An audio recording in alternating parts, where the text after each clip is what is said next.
దక్షిణ కాశీగా ప్రసిద్ధిగాంచిన వేములవాడ శ్రీ పార్వతీ రాజరాజేశ్వర స్వామివారికి ప్రతిరోజు వేల సంఖ్యలో భక్తులు సుదూర ప్రాంతాల నుంచి తమ మొక్కులు చెల్లించుకునేందుకు సుదూర ప్రాంతాల నుంచి వస్తుంటారు. ఈ నేపథ్యంలో స్వామివారికి భక్తులు కుటుంబ సమేతంగా సుదూర ప్రాంతాల నుంచి తరలిరావడంతో ఆలయంతో పాటు పరిసర ప్రాంతాలు భక్తులతో కోలాహలంగా మారి దర్శనమిస్తున్నాయి. భక్తులకు ఎలాంటి ఇబ్బందులు కలగకుండా ఆలయ అధికారులు పర్యవేక్షిస్తున్న పరిస్థితి. చాలా వరకు భక్తుల రద్దీ అధికంగా ఉన్న తరుణంలో గంటల సరబడి క్యూ లైన్లో భక్తులు వేచి చూస్తున్న పరిస్థితి మనం చూస్తున్నాం.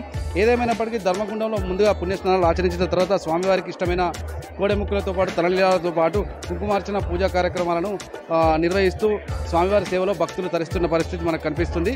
ఈ నేపథ్యంలో వచ్చే నెల 21 నుంచి 24 వరకు సమ్మక్క సారలమ్మ జాతర నేపథ్యంలో భక్తులకు అధిక సంఖ్యలో స్వామివారిని దర్శించుకొని ఆనవాయితీగా సమ్మక్క సారలమ్మ జాతరకు వెళ్తున్న తరుణంలో ఎలాంటి ఇబ్బందులు కలగకుండా ఆలయ అధికారులు అన్ని ఏర్పాట్లు పూర్తి చేశామని చెప్తున్నారు.